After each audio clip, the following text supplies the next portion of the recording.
Samajwadi party ने 12 सीटें मांगी हैं, 2 विधायक हमारे हैं और हम वो लोग हैं जो कभी कभी कम सीटों पे भी संतुष्ट हो जाते हैं। कम से कम सम्मान की तरह जिस तरीके से समाजवादी लोग यहाँ तैयारी कर रहे हैं, इरशाद हैं।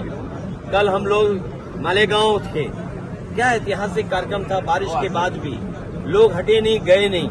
तो ऐसे तमाम सीटें हैं जिनकी जानकारी हमने दे दी, जहां पार्टी मजबूत है उनकी सीटें भी हमने घोषित कर दी। और एक बात मैं बताना चाहता हूं, मुझे तो ये बताया जाता था कि सबसे अच्छी सड़क महाराष्ट्र की है। कल मैं मालेगांव से लेकर के धुलिया आपके शहर तक आया हूं, मैं गड्ढे नहीं गिन पाया। ये टोल इसीलिए लेते हैं, लगता है गड्ढा भरने के लिए, लेकिन इस टोल से गड्ढा नहीं भरा जाता।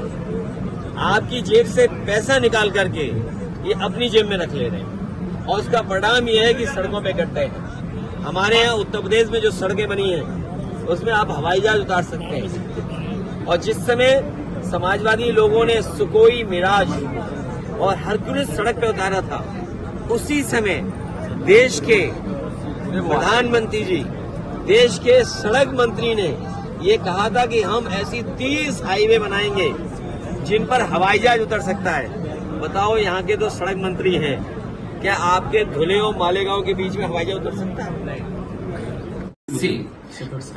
मैं उस पर कोई बात इसलिए नहीं कहूंगा, हार के बाद हर दल की सोच बदल जाती है और हरियाणा जैसा दिल्ली के करीब का बिल्कुल स्टेट, जहां मीडिया, सर्वे, परसेप्शन, जनता का मतदान वो कांग्रेस के पक्ष में था, लेकिन भारतीय जनता पार्टी ने वहां भी सरकार बना ली।